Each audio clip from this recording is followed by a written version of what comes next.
Do you have a paranormal encounter you'd like to share with us? Send us an email with your story for a chance of it being featured on Weird World. On the evening of February 3rd, 1983, in the quiet suburbs of Mobile, Alabama, an ordinary visit to a friend would transform into an extraordinary encounter that would forever change one woman's life. This is the story of Pat Norris, a 28-year-old mother of three, and her close encounter with what she describes as an enormous craft of unknown origin. The incident would be thoroughly documented by APRO field investigator Ed O'Brown, following a lead from Bob Gribble of the Phenomena Research Hotline, becoming one of the most detailed and well-documented cases in UFO history. The night was clear and cool as Mrs. Norris began her journey home along Highway 90. She had spent the evening visiting a friend in Mobile, and when her friend's husband arrived home from work, she decided it was time to head back to her family. After turning off the main highway, approximately 90 minutes from her destination, the first sign of something strange came in the form of an explosive sound that shattered the evening calm. Immediately, her car began to vibrate violently, making it nearly impossible to maintain control of the steering. The vibration was so intense that she had to pull over, bringing her car to a complete stop. She opened the car door, leaning out and down to check if there was something wrong with the transmission. Finding nothing unusual with the vehicle, she decided to continue her journey. After resuming her drive, the vibrations mysteriously ceased. But what awaited her around the next turn would challenge everything she thought she knew about our universe. As she executed another turn onto a different road, the woods ahead suddenly illuminated with an intensity that made her initially suspect a helicopter search operation was in progress. The dazzling illumination filled her with fear, compelling her to stop her car once again. The entire scene was made more dramatic by the fact that she had been driving with her car windows closed throughout the evening due to the cool weather, creating an enclosed atmosphere that heightened every sensation. It was then that she spotted the source of the light, approximately half a mile to the west.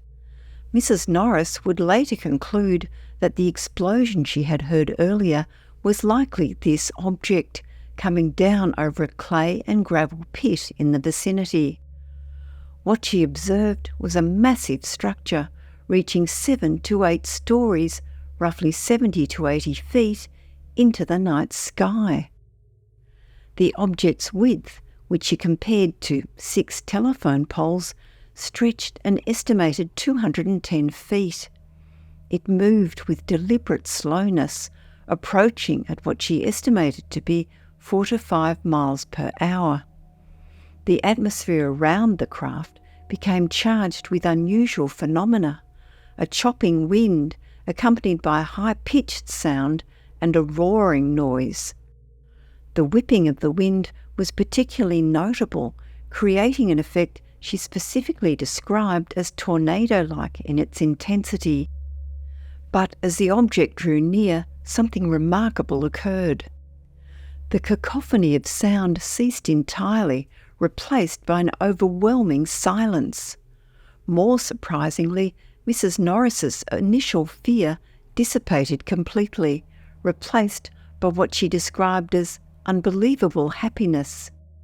She felt like a child, filled with wonder, and got out of her car to get a better look, straining to take in every detail of the extraordinary craft before her. What makes this encounter particularly notable was the unprecedented level of detail Mrs. Norris was able to observe during the estimated 5-minute duration. The craft's most striking feature was a top deck with a window she estimated to be 53 feet in length. Through this window, she observed between 20 to 30 beings moving about in what appeared to be a shift change. The wall behind these beings was curved and white, notably devoid of any visible instruments or control panels. The beings themselves appeared completely oblivious to her presence, showing no indication that they were aware they were being observed. They were remarkably graceful in their movements, dressed in white one-piece suits, quite slender but with larger chests than humans. Their heads were more prominent at the top, and they had no hair. The lower half of their ears resembled ours, but they only had the bottom portion. Mrs. Norris noted that while their eyes appeared normal, with nothing out of the ordinary about them, what truly captured her attention was the aforementioned extraordinary grace with which they moved. The atmosphere within their environment appeared sterile, clinical in its precision, creating an almost laboratory-like setting. The craft's construction displayed remarkable complexity, with each level revealing new details under Mrs. Norris's careful observation. Below the top deck was an opaque sectioned window with tinted glass, surrounded by white panelling. This window was specifically designed to be inset, creating a layered appearance to the craft's exterior. The underside revealed what appeared to be a street-like surface, as dark as asphalt or possibly concrete, flanked by tubular rectangular equipment that seemed to serve some unknown technical purpose. All across the craft she could see rivets and portholes, with the unique ability to see portholes inside out as she peered into the structure, suggesting a strange optical effect of their material composition.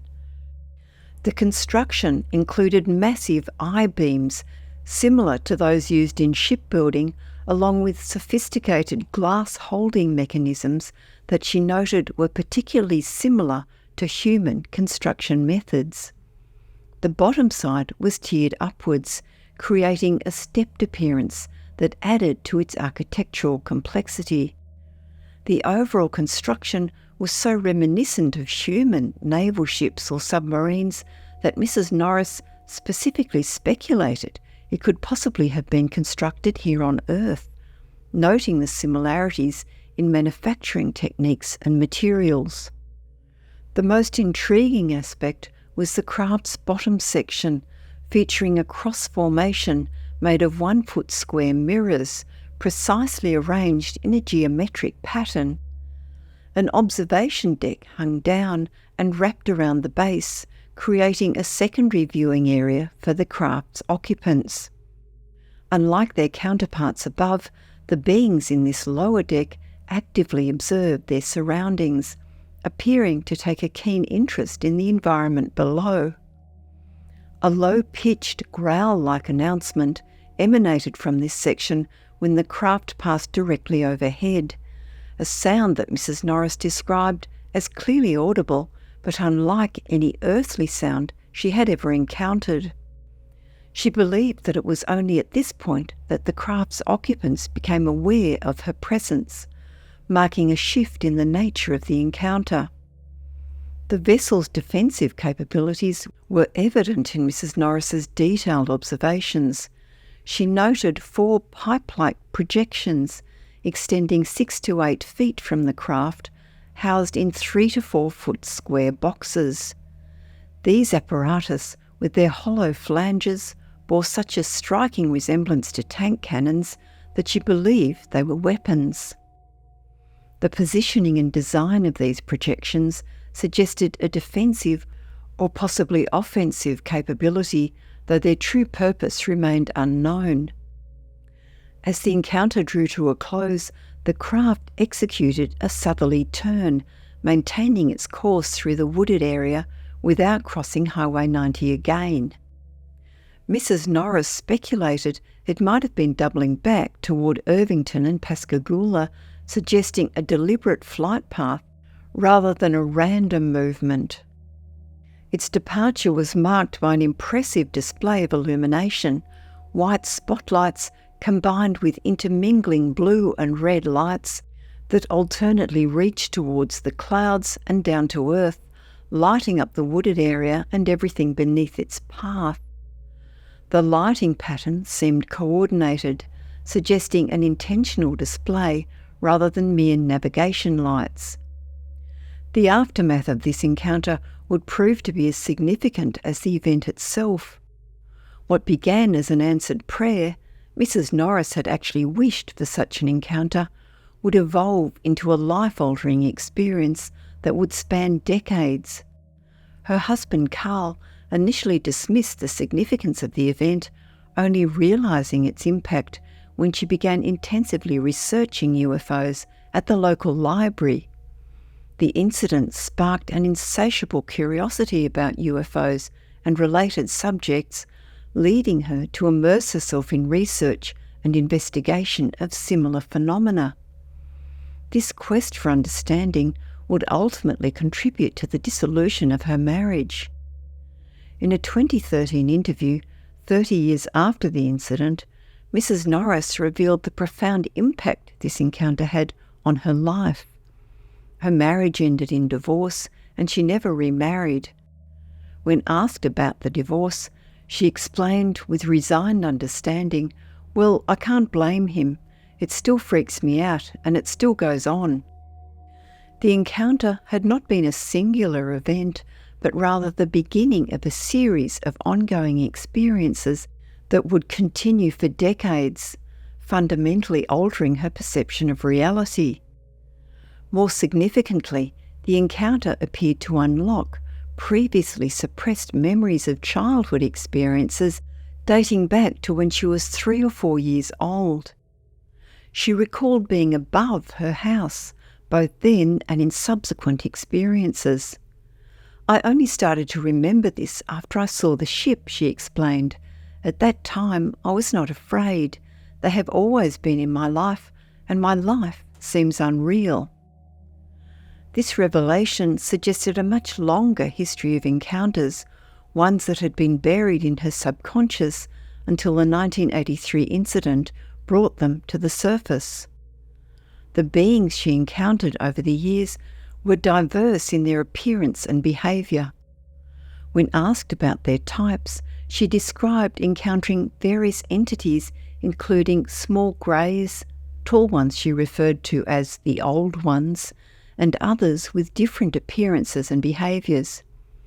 She was hesitant to categorise them definitively, acknowledging that while they included what others might identify as greys, insectoids or reptilians, there were other types as well. These beings conducted what she described as physical, mental and emotional tests, leaving her feeling like a laboratory subject. She came to believe that these entities feed off our emotions, suggesting a purpose to their interactions that went beyond mere scientific curiosity. These encounters left physical evidence in the forms of marks and scars on her body, providing tangible proof of her experiences. Her experiences included conscious awareness of when these alien beings had come for her, unlike many reported cases where the encounters are only recalled through hypnosis or recovered memories. She reported seeing other abductees during her time aboard their craft, suggesting organised, large-scale operations.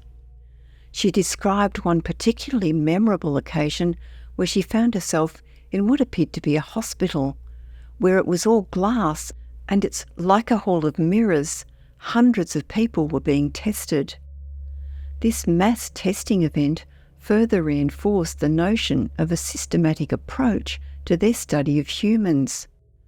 Another incident involved awakening by a lake where numerous people stood watching a craft hovering over the water.